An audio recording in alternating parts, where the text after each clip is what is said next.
With the question is, shall LB 320 pass? All those in favor vote aye. All those opposed vote nay.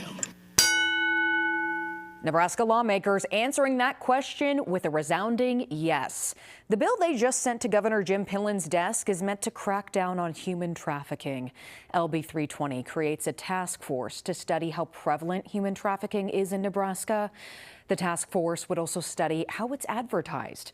It also requires hotels to train staff on human trafficking prevention and hang posters with the human trafficking hotline. These types of posters are already required in rest stops and casinos.